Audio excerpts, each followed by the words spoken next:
अस्सलाम वालेकुम। तो आज हम पढ़ेंगे फर्स्ट ईयर फिज़िक्स का chapter number 1 the scope of physics. इस चैप्टर को समझने के लिए आपको ये वीडियो लास्ट तक देखना ज़रूरी है, क्योंकि हम हर एक टॉपिक को कॉन्सेप्चुअली क्लियर करते जाएंगे। सबसे पहले इस चैप्टर का थोड़ा इंट्रोडक्शन देंगे कि इसमें कौन कौन से टॉपिक्स हैं। सबसे पहले इसमें साइंस का बताया गया है, उसके बाद इसमें फिज़िक्स की डेफिनेशन दी गई है, उसके बाद इसमें थोड़ी फिज़िक्स की हिस्ट्री दी गई है, उसके बाद कुछ ब्रांचेस, उसके बाद हमारे पास फिज़िक्स और इस्लाम के रिलेशन में कुछ आयात हैं, और उसके बाद हमारे पास साइंटिस्ट हैं इस्लामिक, जो मुस्लिम साइंटिस्ट हैं जिन्होंने फिज़िक्स में कंट्रीब्यूशन दिया था, उनके बारे में पढ़ेंगे। और उसके बाद हमारे पास सिस्टम ऑफ यूनिट्स आएंगे, फिर उसके बाद हमारे पास आएंगे डायमेंशन, फिर इन द लास्ट हमारे पास आएंगे सिग्निफिकेंट फिगर्स। तो सबसे पहले आते हैं हमारे सबसे पहले टॉपिक पर, साइंस। साइंस को समझने के लिए इस किताब में 2-3 एग्जाम्पल दिए गए, मैं आपको बता रहा हूँ। सबसे पहले इसमें बता रहा है कि ये जो कलर्स इन द रेनबो, ये जो रेनबो के कलर्स हैं, या ये फिर जो मैंगो है वो अपनी ब्रांच से क्यों नीचे गिरता है, या फिर किसी भी आयरन पीस को रस्ट क्यों लगती है, या फिर ये प्लांट्स ग्रो क्यों कर रहे हैं, या फिर ये बॉडीज़ का मोशन क्यों है, या फिर ये जो सोलर सिस्टम बना है वो कैसे बना है, इन सब की स्टडी को हम कहते हैं साइंस।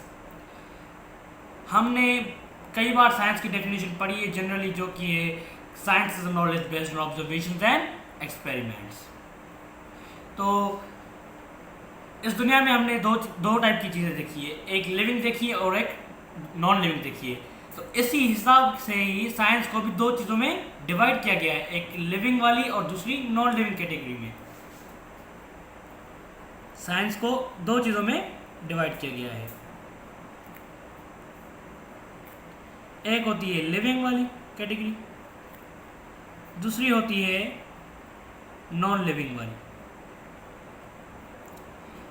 वो साइंस जिसमें हम लिविंग ऑर्गेनिजम्स को पढ़ते हैं या फिर लिविंग थिंग्स को पढ़ते हैं, हम उसको कहते हैं बायोलॉजिकल साइंस।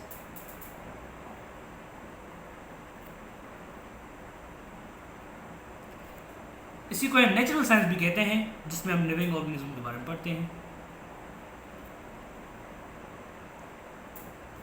फिर साइंस की वो कैटेगरी जिसमें हम सिर्फ और सिर्फ नॉन लिविंग थिंग्स के बारे में या फिर नॉन लिविंग मैटर के बारे में पढ़ते हैं, उसे हम कहते हैं फिजिकल साइंस।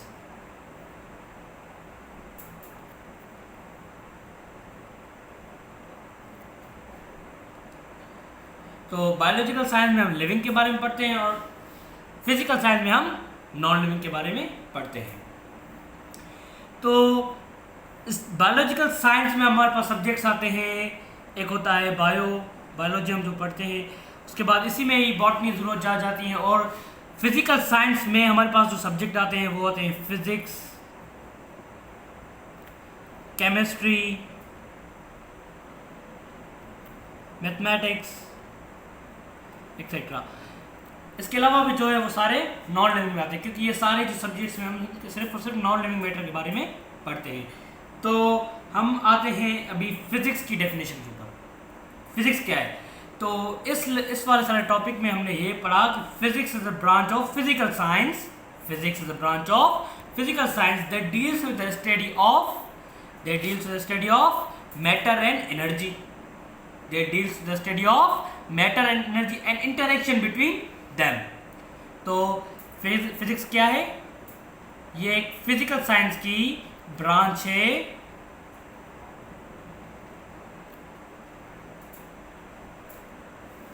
जिसमें हम मैटर एंड एनर्जी के बारे में पढ़ते हैं, और इन दोनों के बीच में जो रिलेशनशिप है, आपस में जो इन दोनों के बीच में रिलेशनशिप है, उसको भी हम पढ़ते हैं। रिलेशनशिप बिटवीन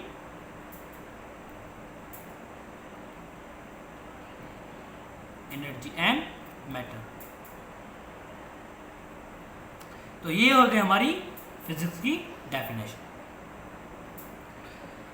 तो अभी हम आते हैं फिजिक्स की कुछ हिस्ट्री पे, जिसमें हमें बताता है कि फिजिक्स जो है वो पुराने दौर से चलती हुई आ रही है, जिसमें हमें इसने 2-3 एग्जाम्पल दिए हैं जिसमें पहला एग्जाम्पल उसने दिया है कि जो केव मैन या फिर जो हमारे एंसेस्टर थे जो गारों में रहते थे, तो वो आग कैसे जलाते थे। आग सर्वाइव के लिए ज़रूरी होती है, तो वो कैसे जलाते थे आग को।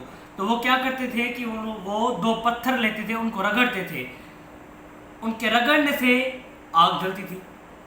तो ऐसा क्या हुआ उसमें जो आग जली, जब हम दो पत्थर को रगड़ते हैं तो फ्रिक्शन पैदा होती है और फ्रिक्शन से हीट पैदा होती है और फिर आग जलने लगती है। तो इसमें भी फिजिक्स आ गई। फिर दूसरा इसने दिया है the Chinese for the first time manufactured paper. तो सबसे पहले पेपर किसने इन्वेंट किया था? चाइनीज ने। ये सवाल भी आता है एमकेट में या फिर दूसरे टेस्ट में आता है। उसके बाद Egyptians used to measure the flood level in the river Nile. Egyptian जो थे वो रिवर नील का फ्लड लेवल मेजर करते थे। मेजरिंग आ गया, इसमें भी फिजिक्स की एक टॉपिक होगी। उसके बाद the people of Euphrates and Tigris valleys were aware of calendars and had the knowledge of geometry. The people of Indus valley were pointers of decimal system. तो ये सारा आ गया इसमें, जो साइंस की या फिर जो फिजिक्स की हमारे पास टॉपिक सारे इसमें आ रहे हैं।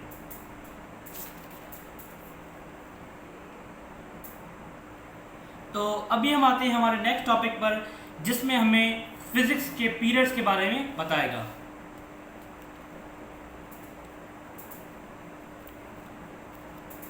बेसिकली जो फिजिक्स के दो पीरियड चलते हैं, अभी तक दो पीरियड चले हैं। एक है जो 20th सेंचुरी से पहले वाली जो फिजिक्स थी उसको हम कहते हैं क्लासिकल फिजिक्स, और जो अभी यानी 20th सेंचुरी के बाद जो चल रही है उसको हम कहते हैं मॉडर्न फिजिक्स।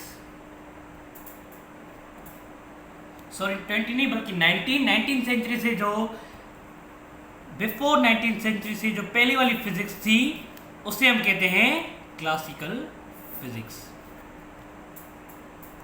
और 19th सेंचुरी के बाद जो फिजिक्स चली है उसे हम कहते हैं मॉडर्न फिजिक्स या फिर क्वांटम फिजिक्स भी हम उसे कहते हैं।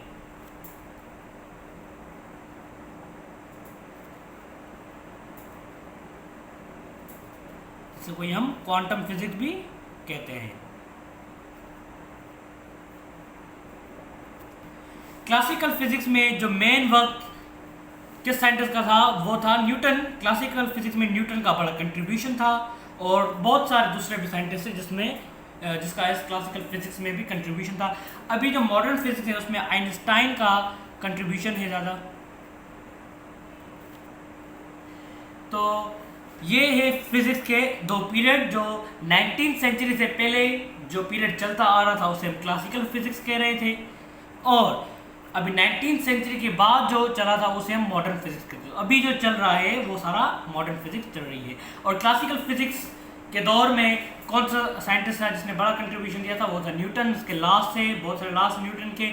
उसके बाद जब मॉडर्न फिजिक्स 19th सेंचुरी के बाद मॉडर्न फिजिक्स चली है तो उसका जो मेन वर्क उसमें चला है वो है आइंस्टाइन का, जो उसने रिलेटिविटी वाली थ्योरी दी है। तो अभी नेक्स्ट टॉपिक पर चलते हैं, branches of physics.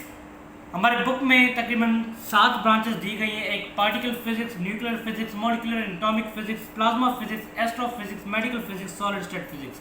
Particle physics में हम डिफरेंट पार्टिकल्स के बारे में पढ़ते हैं। न्यूक्लियर फिजिक्स में हम सिर्फ और सिर्फ न्यूक्लियस के बारे में पढ़ते हैं। मॉलिक्यूलर या फिर एटॉमिक फिजिक्स में हम एटम्स के बारे में पढ़ते हैं। प्लाज्मा फिजिक्स में हम प्लाज्मा स्टेट के बारे में पढ़ते हैं। प्लाज्मा स्टेट क्या है? एटम की वो कंडीशन जिसमें सारे के सारे इलेक्ट्रॉन आयोनाइज हो जाएं उसे हम प्लाज्मा स्टेट कहते हैं। तो उसी प्लाज्मा स्टेट की स्टडी को हम प्लाज्मा फिजिक्स कहते हैं। एस्ट्रोफिजिक्स में हम सिर्फ और सिर्फ एस्ट्रोनॉमिकल ऑब्जेक्ट्स के बारे में पढ़ते हैं। एस्ट्रोनॉमिकल ऑब्जेक्ट्स को कहते हैं ये जो मून है या फिर ये जो आउट ऑफ द हमारे अर्थ के बाहर जो सारे के सारे ऑब्जेक्ट्स है उसे हम एस्ट्रोनॉमिकल ऑब्जेक्ट्स कहते हैं। इनकी स्टडी को हम एस्ट्रोफिजिक्स कहते हैं। मेडिकल फिजिक्स रिलेशनशिप है बायोलॉजी का और फिजिक्स का। सॉलिड स्टेट फिजिक्स के बारे में हम सिर्फ और सिर्फ सॉलिड स्टेट मटेरियल के बारे में ही पढ़ते हैं। चलते हैं हमारे नेक्स्ट टॉपिक के ऊपर, जो है इस्लाम एंड साइंस। इस्लाम का साइंस से कुछ रिलेशन इसमें कुछ आयत है जो कि कुरान शरीफ में आई है, वो हम आपको इसका इंग्लिश में ट्रांसलेशन और उर्दू में ट्रांसलेशन आपको बताएंगे। सबसे पहले है, do you not see how God made 7 heaven one above the other. क्या तुमने नहीं जाना, क्या तुम्हें नहीं पता कि खुदा ने 7 आसमान बनाए हैं एक के ऊपर एक। And he places the moon as a light in them, और उसने चांद को ऐसे बनाया कि उसमें से रोशनी आ रही है। He has made the sun as a lamp, उसने सूरज को भी एक चिराग बनाया है। Surely in the making of heaven and the earth and the alternation of night and the day, तो उसने दिन और रात बनाए। There are signs for people of understanding, अल्लाह ताला ने बहुत सारी निशानियाँ दी हैं लोगों को समझने के लिए। Those who remember God standing and sitting and on their other sides, and those who use thought about the make of the heaven and the earth. Our Lord, thou hast not made that in vain. Glory to thee. तो इसमें अल्लाह ताला बताता है कि हमने 7 आसमान बनाए एक के ऊपर एक। दूसरी आयत में बताता है कि हमने चांद को इस तरह बनाया ताकि उसमें रोशनी आए। उसके बाद तीसरी आयत में बताता है अल्लाह ताला क्या कहता है कि हमने सूरज को एक चिराग बनाया जिसमें से रोशनी मिलती है। चलते हैं नेक्स्ट टॉपिक पर। हमारा नेक्स्ट टॉपिक है contribution to physical sciences by the Islamic world, यानी मुसलमान कौन किस किस मुसलमान ने कंट्रीब्यूशन दिया है हमारे साइंसेस सब्जेक्ट्स में। तो 9th सेंचुरी के एंड में सबसे पहले जो the Muslim translated the ancient book and initiated the original search at the end of 9th century. तो 9th सेंचुरी के एंड में ही मुसलमानों ने ये ट्रांसलेशन शुरू की कुरान शरीफ की, और बहुत सारे जो ग्रीक बुक्स थे उसको भी ट्रांसलेट करना शुरू कर दिया ताकि उस नॉलेज को पढ़ने में आसानी हो। तो फिर जो फेमस केमिस्ट हमने सुना है जाबिर बिन हैन, जिसको हम फादर ऑफ केमिस्ट्री भी कहते हैं, इसने सबसे पहली बार केमिस्ट्री में लॉज दिए थे एक्सपेरिमेंट के बिहाफ पे। अल-बतानी ने कैलकुलेशन की थी सोलर सिस्टम के कनेक्शंस की, उसके बाद और चेंज इन सीजन्स कैसे क्यों चेंज हो रही है, eclipse of moon and sun and other astronomical phenomenas, ये सारे इसने बताए थे अल-बतानी ने।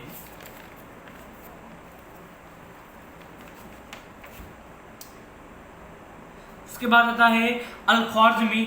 अल-ख्वारिज़मी को हम फादर ऑफ अलजबरा भी कहते हैं, जिसने एनालिटिक अलजबरा बनाई थी। हिज फेमस ट्रेटिस इज हिसाबुल जब्रुल मुकाबला, ये इसकी किताब है फेमस, जो बहुत सारे एमसीक्यूज में भी आता है कि अल-ख्वारिज़मी का फेमस बुक कौन सा है, वो है हिसाबुल जब्रुल मुकाबला। He invented the term logarithm. Logarithm हम जो मैथमेटिक्स में पढ़ते हैं वो भी इसने इन्वेंट किया था। Omar Khayyam was one of the prominent mathematician of the Islamic world. Omar Khayyam भी एक बड़ा मैथमेटिशियन था। Bertrand Russell remarked about him with the following. Bertrand Russell एक ब्रिटिश का राइटर था, ऑथर था, जिसने उमर क़याम के बारे में लिखा था कि Omar Khayyam is the only man known to me who was both a poet and mathematician.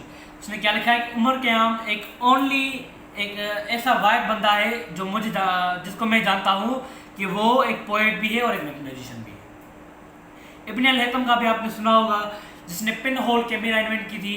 इसने लास्ट ये थे रिफ्लेक्शन के, और इसका फेमस बुक है किताबुल मनाज़िर, आपने सुना होगा। इसका जो मेन सब्जेक्ट था वो ऑप्टिक्स था, मैथमेटिक्स भी था, बहुत सारे सब्जेक्ट थे इसके। उसके अलावा इसने ये पहला शख्स था जिसने कॉन्सेप्ट क्लियर किया था।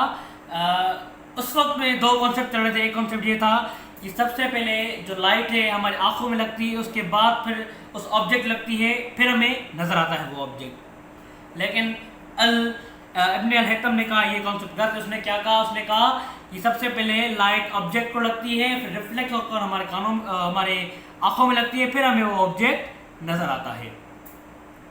उसके बाद आता है अल-राज़ी।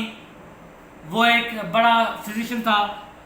इसने 200 तकरीबन किताबें लिखी है मेडिसिन के ऊपर। Abu Rayhan al-Biruni was contemporary of Ibn Sina. He was an astronomer. Abu Rayhan al-Biruni आपने सुना होगा, एस्ट्रोनॉमर है, फिजिशियन भी है, मैथमेटिशियन भी है। He also lived in India for some time during the reign of Mughal empire. Akbar बादशाह के दौर में भी इधर था कुछ वक्त के लिए। His famous book किताबुल कानूनुल Masoodi is considered an encyclopedia of astronomy। ये इसका फेमस बुक है, ये भी MCQs में आता है। याकूब बिन इसहाक अल-किंदी wrote many books on mathematics, astronomy, medicine and other subjects। इब्न सीना का भी आपने नाम सुना होगा। जो कि मेडिसिन की फील्ड में बड़ा मशहूर है, जिसने कैथेटर्स बनाए थे, सिरिंज और सिरिंज भी उसने बनाई थी। और इसका फेमस जो किताब है वो है अल कानून फिल तिब, और अल शिफा इसकी इंसाइक्लोपीडिया है। ये भी उसके फेमस बुक्स में शुमार होती हैं और ये भी एमसीक्यूज में आते हैं। फिजिक्स एंड सोसाइटी सबका पता है कि फिजिक्स सोसाइटी में किस काम की आती है, कौन कौन से एप्लीकेशन हम फिजिक्स की यूज़ करें। सिंपली है, हम जो मोबाइल फ़ोन यूज़ करें उसमें बहुत सारे मटेरियल ऐसे हैं जो कि फिजिक्स की हेल्प से बनते हैं। हमारे पास कंप्यूटर्स हैं, हमारे पास सीपीयू है, हमारे पास मॉनिटर्स हैं, ये सारे फिजिक्स के बिहाफ पर बनते हैं। हमारे पास मोटरसाइकिल या फिर कार में इंजन होती हैं, वो भी थर्मोडायनेमिक्स के जो कि फिजिक्स ब्रांच है उसमें से बनते हैं। हमारे पास रेफ्रिजरेटर है, हमारे पास ओवन है, हमारे पास बहुत सारे अप्लायंसेस हैं जो कि सिर्फ और सिर्फ फिजिक्स के बिहाफ पर ही बनते हैं। चलते हैं नेक्स्ट टॉपिक के ऊपर, जो है measurement and the system of units. अभी सिस्टम ऑफ यूनिट्स किसको कहते हैं? अभी एक कोई बंदा है जो कि किसी जनरल स्टोर पे जाता है, बोलता है भाईजान हमें नमक दो, 5 किलो नमक दो। तो इसने जो 5 यूज़ किया, उसके बाद किलो इसने यूज़ किया। ये क्यों यूज़ किया उसने? ये इसने क्यों यूज़ किया? इसने मेजरिंग के लिए कि हमें इतना मेजर करके दो। तो किसी भी चीज़ को मेजर करने के लिए उससे क्या, उसके साथ उसका यूनिट ज़रूरी होता है। सबसे पहले हमें वर्ड फिजिकल क्वांटिटी को समझना ज़रूरी है। फिजिकल क्वांटिटी इसको कहते हैं हर वो चीज़ जिसको मेजर की जाए, हर वो चीज़ जो मेजर की जाए उसे हम फिजिकल क्वांटिटी कहते हैं। और किसी भी फिजिकल क्वांटिटी को समझने के लिए उसके साथ उसका यूनिट लगाना बिल्कुल ज़रूरी होता है। अगर हम उसके साथ उसका यूनिट नहीं लगाएंगे तो वो समझ में नहीं आएगा।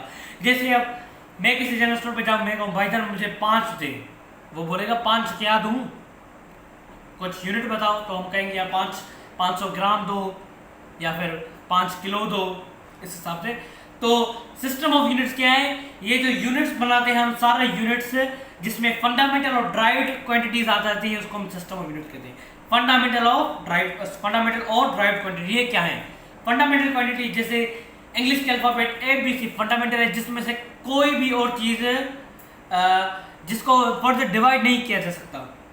ABC को हम डिवाइड नहीं कर सकते, लेकिन ABC से हम लेटर्स बना सकते हैं। जैसे हमने एप्पल वर्ड बनाया कुछ लेटर्स को मिला के। सेम ऐसा केस है कि फंडामेंटल क्या है? फंडामेंटल क्या है? बिल्कुल बेसिक क्वांटिटीज हैं जिसको फर्दर डिवाइड नहीं किया जा सकता।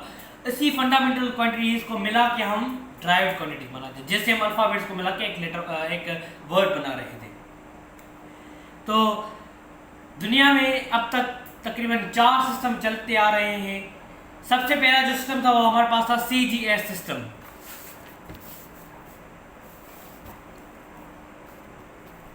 सिस्टम ऑफ यूनिट्स हम पढ़ेंगे।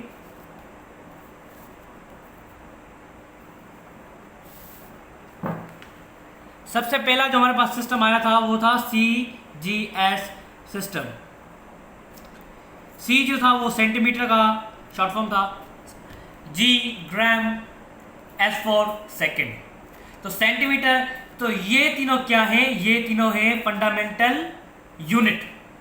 हर फंडामेंटल क्वांटिटी के साथ फंडामेंटल यूनिट होना जरूरी है। मैंने कहा था कि फिजिकल क्वांटिटी को हर फिजिकल क्वांटिटी को यूनिट की ज़रूरत होती है, उसके बगैर किसी को उसको समझा नहीं जा सकता। तो इसी हिसाब से ये फंडामेंटल यूनिट्स है। तो फंडामेंटल यूनिट्स है तो इनका मतलब उसकी कोई क्वांटिटी भी होगी। तो सेंटीमीटर की क्वांटिटी क्या है? लेंथ। ग्राम की क्वांटिटी मास। सेकेंड की क्वांटिटी क्या है? टाइम।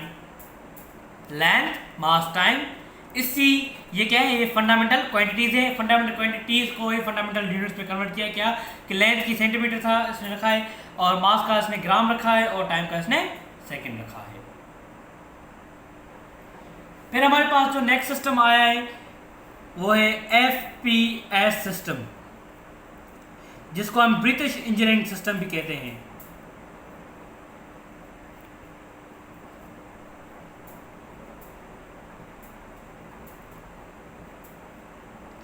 ये सिस्टम ब्रिटिश में बना था।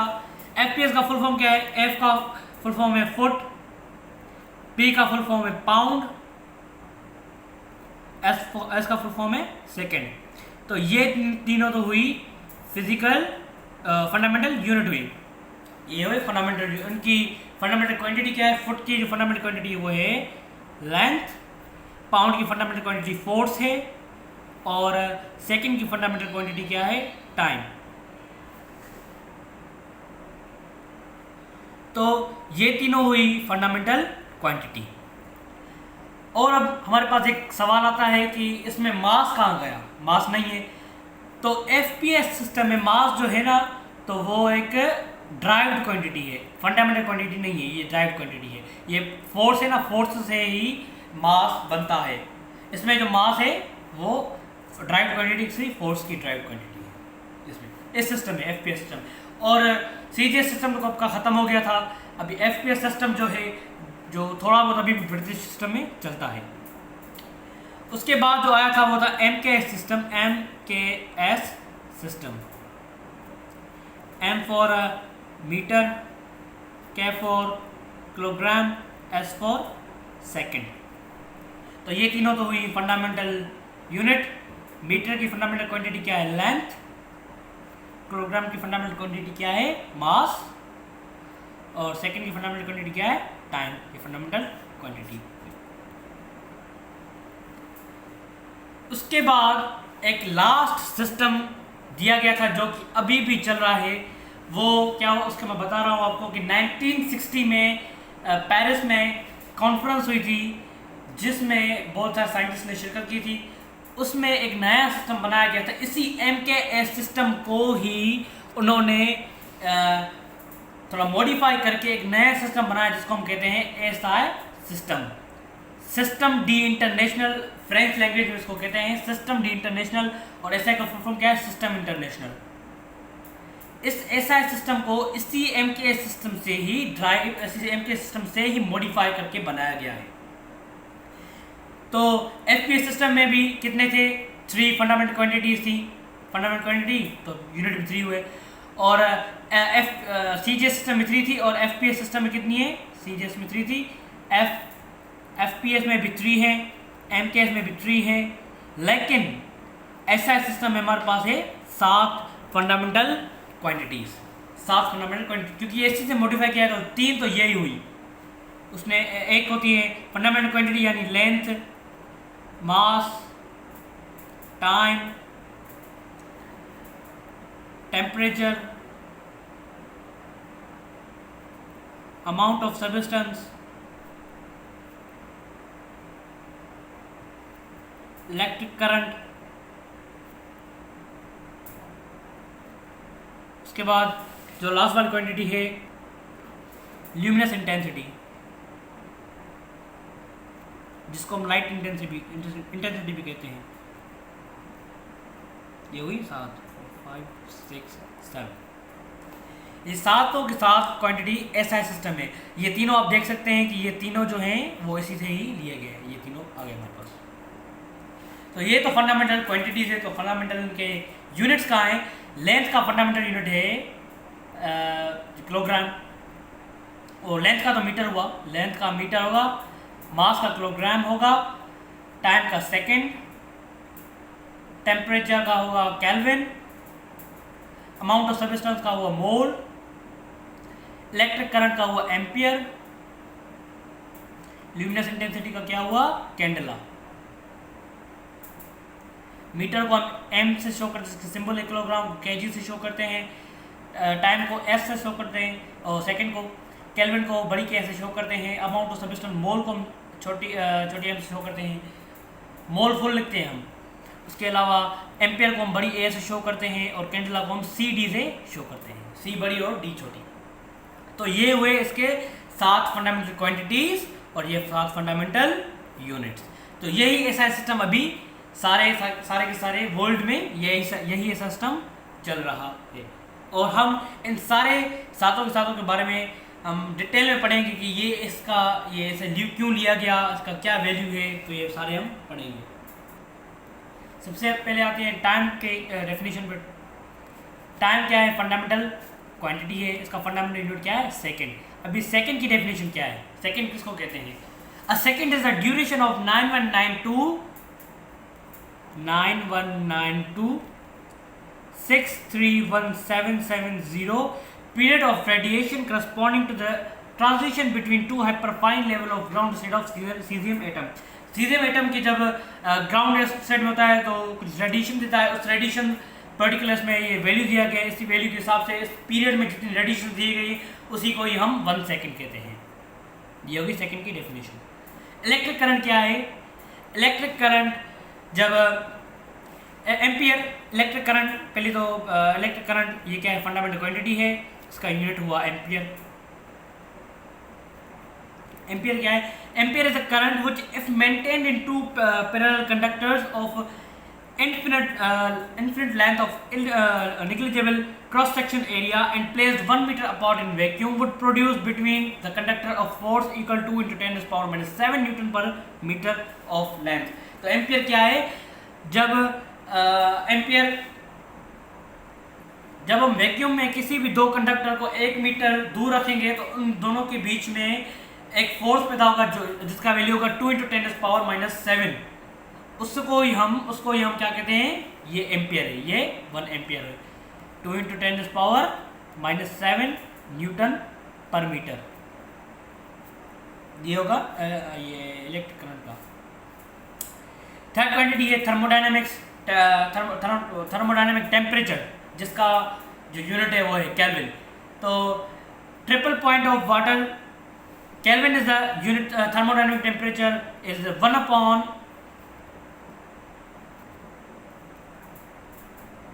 टेम्परेचर इसका केल्विन वैल्यू क्या है हमारे पास?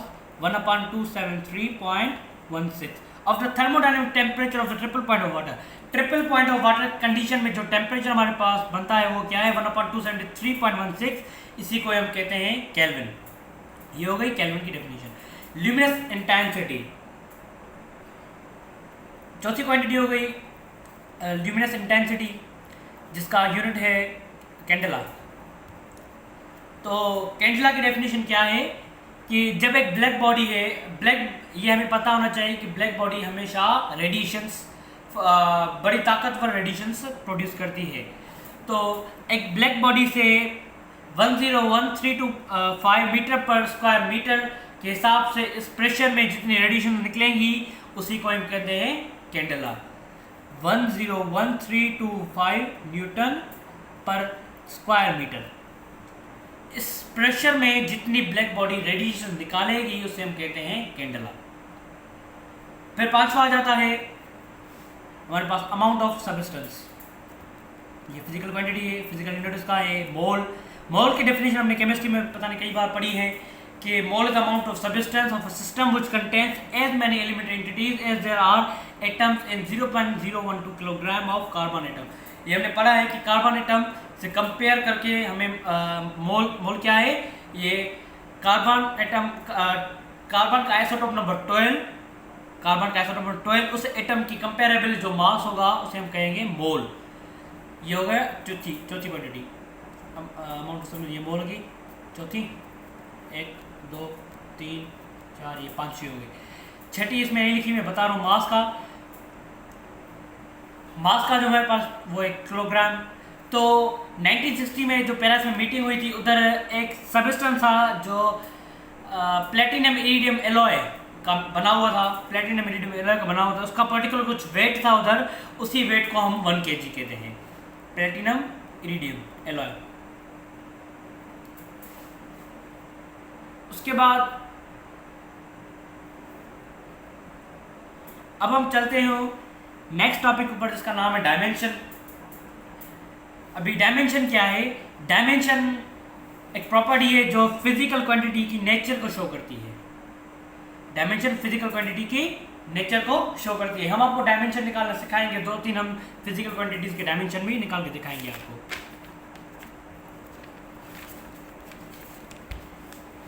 डायमेंशन की बेसिक 3 सिंबल्स हैं, L, M, T। L जो है वो लेंथ को शो करता है, M मास को, T टाइम को। तो हमें हर फिजिकल क्वांटिटी का डायमेंशन होता है, तो ये सवाल बहुत NTS MCAT में भी आते हैं या फिर दूसरे जो UHS हैं, ये सारे मेडिकल यूनिवर्सिटीज़ में सवाल आते हैं डायमेंशंस के कि कोई पर्टिकुलर फिजिकल क्वांटिटी देते हैं कि इसका डायमेंशन क्या होगा। तो फॉर एग्जांपल के तौर पर हम सबसे पहले हल करते हैं वेलोसिटी भी एक फिजिकल क्वांटिटी है ये, लेकिन ये तो ड्राइव्ड है, हमें पता है, क्योंकि वेलोसिटी का फॉर्मूला क्या है, डिस्प्लेसमेंट अपॉन टाइम। डिस्प्लेसमेंट भी लेंथ को शो करता है, टाइम तो वो टाइम है। तो वेलोसिटी का हमने पढ़ा है कि वेलोसिटी का यूनिट है मीटर पर सेकंड। मीटर क्या है, लेंथ है, तो लेंथ की जगह हमें क्या रखना होगा, हमने ऊपर पढ़ा है लेंथ की जगह सिर्फ और सिर्फ एल रखना होगा, तो हमने रखा एल अपॉन एस। एस क्या है, सेकंड। सेकंड क्या है, टाइम, तो टाइम की जगह हमें क्या रखना होगा, ये ऊपर लिखा हुआ है टी, तो टी। तो वेलोसिटी का डायमेंशन क्या हुआ, एल अपॉन टी। इसको हम ऐसे भी लिख सकते हैं एल टी पावर -1, क्योंकि ये प्लस में 1 है, तो अगर उसको ऊपर लेके जाएंगे तो ये माइनस में हो जाएगा, -1 L T power minus. Velocity का क्या हो डायमेंशन, एल टी पावर -1। तो इसी हिसाब से दूसरी हम हल करते हैं। तो हमारे पास दूसरी फिजिकल क्वांटिटी है जिसका नाम है एरिया। तो एरिया का फॉर्मूला क्या है, length into breadth into width. तो लेंथ क्या है, हमने लेंथ के पढ़ा था कि लेंथ को एल से शो करते हैं, लेंथ। ब्रेड्थ ये भी एक लेंथ ही है, तो उसको फिर हम एल से शो करेंगे। विड्थ ये भी एक लेंथ है, तो हम उसको भी एल से शो करेंगे। तो एल एल एल तो एल क्यूब हुआ, तो हम कहेंगे एरिया का डायमेंशन क्या है, एल क्यूब एरिया का डायमेंशन होगा। फिर इधर 4 दूसरी क्वांटिटीज दी गई हैं। एरिया का हमने पढ़ा एल क्यूब, वॉल्यूम का पढ़ा है लेंथ इंटू विड्थ, इसका वॉल्यूम हुआ। तो जो होगा इसका, सॉरी एरिया का जो होगा ना, एरिया का है लेंथ इंटू विड्थ, सिर्फ एरिया का होगा लेंथ, सॉरी मिस्टेक होगी, तो ये होगा एल स्क्वायर। लेकिन वॉल्यूम का जो है ना, वॉल्यूम का है length into breadth into width. ये भी एल, ये भी एल, ये भी एल, क्योंकि ब्रेड्थ भी एक लेंथ है, उसको भी एल से शो करते हैं, विड्थ भी एक लेंथ है, उसको भी एल से शो करते हैं। तो एल एल एल तो हो गया एल क्यूब, तो वॉल्यूम का डायमेंशन क्या होगा, एल क्यूब। वेलोसिटी का हमने निकाल लिया। एक्सेलरेशन का फार्मूला हमें पता है कि वेलोसिटी पर यूनिट टाइम। तो इसका एक्सेलरेशन का यूनिट क्या है, एक्सेलरेशन का यूनिट क्या है, मीटर पर सेकेंड स्क्वायर। ऐसे मीटर पर सेकेंड स्क्वायर। तो मीटर ये होगा एम, और सेकेंड क्या है, टाइम एल को शो करता है। सॉरी मीटर जो होगा वो लेंथ को शो करता है, तो लेंथ एल लगाएंगे। उसके बाद जो ये एस टाइम को शो करता है, तो हम टी लगाएंगे, लेकिन उसका टी, तो इसी को ही हम टी को ऊपर लेके जाएंगे, प्लस में तो माइनस में हो जाएगा। तो एल टी पावर -2 ये होगा एक्सेलरेशन का डायमेंशन। एल टी पावर -2 कैसे हुआ, कि इसका यूनिट क्या है, मीटर पर सेकेंड स्क्वायर। मीटर क्या है, लेंथ को एल से शो करते हैं। सेकेंड क्या है, टाइम को टी से शो कर दें, तो सेकेंड स्क्वायर तो टाइम स्क्वायर होगा। तो इस टाइम ऊपर लेके जाएंगे तो ये प्लस में 2 प्लस में ऊपर जाएगा, तो नेगेटिव में हो जाएगा, ये उसका डायमेंशन होगा। उसके बाद हमारे पास एक इधर एग्जाम्पल दिया है कि हमें एक पूरा फॉर्मूला दिया है कि इसको left hand side is equal to right hand side बराबर करो, लेकिन डायमेंशन में लेफ्ट हैंड साइड और राइट हैंड साइड बराबर करो, तो हम करते हैं। फॉर्मूला क्या है, s is equal to v i t plus 1/2 a t square.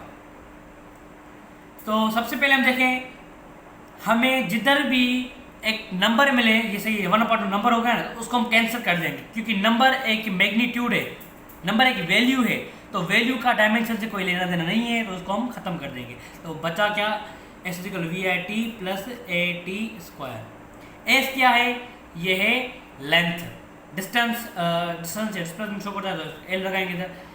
Velocity का हमने ऊपर निकाला था एल अपॉन टी था, या एल टी पावर -1 था, और ये क्या है, ये भी टी है, टाइम टी, ठीक है। प्लस एक्सेलरेशन का था हमारा एल अपॉन टी स्क्वायर, या फिर एल टी पावर -2, और इंटर ये क्या है, टी स्क्वायर टाइम स्क्वायर, तो टी स्क्वायर लगाएंगे। एल टी कैंसिल होगा, और इधर टी स्क्वायर कैंसिल होगा, तो क्या बचेगा, l is equal to l plus l. तो हमें पता है कि 1L और 1L, हमें 1 इधर, तो प्लस में ये दोनों ऐड होते हैं, यानी वो L is equal to 2L होगा, 1 2L, ठीक है। उसके बाद इधर हम देखिए, ये 2 तो नंबर है, वैल्यू है, इसका कोई लेना देना नहीं है, तो ये खत्म कर देंगे। L is equal to L, ये dimensionally left hand side is equal to right hand side, proof हो गया, डायमेंशनली प्रूव्ड, ये इस तरह प्रूफ हो गया सारा। तो चलते हैं हमारे लास्ट टॉपिक के ऊपर, इसका नाम है सिग्निफिकेंट फिगर्स। मैं थोड़ा सा इंट्रोडक्शन दूँ उनका। सिग्निफिकेंट फिगर्स क्या है? ये एक सिस्टम है जिससे हम बड़े नंबर को छोटा कर सकते हैं और छोटे नंबर को बड़ा कर सकते हैं। वो कैसे कि अभी कोई भी किसी भी चीज़ का वैल्यू है 1 0 0 0 0 0 0 0 0 तो अनलिमिटेड, ख़त्म नहीं हो रहे, ठीक है। तो इस बड़े नंबर को लिखना डिफिकल्ट है, तो इस बड़े नंबर को हम छोटे में शो कैसे करें? इसी बड़े नंबर को हमें छोटे में कन्वर्ट करना होगा, जिसे हम एक्सपोनेंट कहते हैं। एक्सपोनेंट तो 10 पावर के फॉर्म में कन्वर्ट करना होगा। तो हमें पता है कि अगर बीच में कहीं भी डेसिमल नहीं है तो लास्ट में होगा ही होगा। तो इसको इधर लेके जाएंगे हम। हमें स्टैंडर्ड फॉर्म क्या है? स्टैंडर्ड फॉर्म ये है कि जो डेसिमल पॉइंट हो वो सिर्फ और सिर्फ एक नंबर के बाद हो। स्टैंडर्ड क्या है? डेसिमल पॉइंट सिर्फ और सिर्फ एक नंबर के बाद हो। तो ये इधर है, तो इसको हम लेके जाएंगे ओ इधर। तो क्या होगा? 1.0 हो गया। उसके बाद हमें 10 पावर देंगे, फिर हम काउंट करेंगे कि हमने कितने नंबर डेसिमल को मूव किया है। 1 2 3 4 5 6 7 8 9 10 11 10 पावर 11। लेकिन 11 क्या? पॉजिटिव में। अगर हम इस साइड से इधर जा रहे हैं तो हमेशा पॉजिटिव होगा, अगर इस साइड से इधर जाएं तो नेगेटिव होगा, वैल्यू नेगेटिव होगा। अभी इधर पॉजिटिव है लेकिन इधर तो पॉजिटिव है, सो ये उसका वैल्यू हुआ। तो सिग्निफिकेंट फिगर क्या है? हमें कम से कम नंबर्स को शो करना होता है। सिग्निफिकेंट फिगर्स को शो करने के 2-3 रूल्स होते हैं कि सबसे पहला क्या है? 0 between non zero digits is called significant. यानी हमारे पास वैल्यू है 4037, इसमें हमारे पास कितनी सिग्निफिकेंट फिगर्स है? हमारे पास 4 सिग्निफिकेंट फिगर्स। क्यों? अगर 0 आ गया, किसी किसी जगह पे हमें 0 को सिग्निफिकेंट फिगर काउंट नहीं करना होगा, लेकिन किसी की जगह पे हमें लाजमी भी काउंट करना होगा। लेकिन मैंने क्या कहा? पहला रूल क्या है? 0 between non zero digit is significant. कितने हुए? 40374 4 significant figures are present here. तो उसके बाद तो ये इसका सबसे पहला रूल था। फिर 2-3 रूल्स और है जो आपने केमिस्ट्री में भी पढ़े होंगे। कि दूसरा रूल हमारे पास ये था कि जो 0 अगर लास्ट में होगा, यानी कि डेसिमल को अगर मूव कर रहे हैं तो वो 0 भी काउंट नहीं होगा। और उसके बाद भी 2-3 और रूल्स है, लेकिन ये फिजिक्स में नहीं है, ये केमिस्ट्री में है, इसलिए मैं आपको डिटेल में ये नहीं पढ़ा रहा। तो ये थी हमारी आज लास्ट टॉपिक। अगर आपको ये वीडियो अच्छी लगी हो तो लाइक कर दीजिएगा और मेरे चैनल को सब्सक्राइब कर दीजिएगा और बेल आइकन को दबा दीजिएगा ताकि मेरी हर नई वीडियो की नोटिफिकेशन आपको मिल सके। Thank you very much.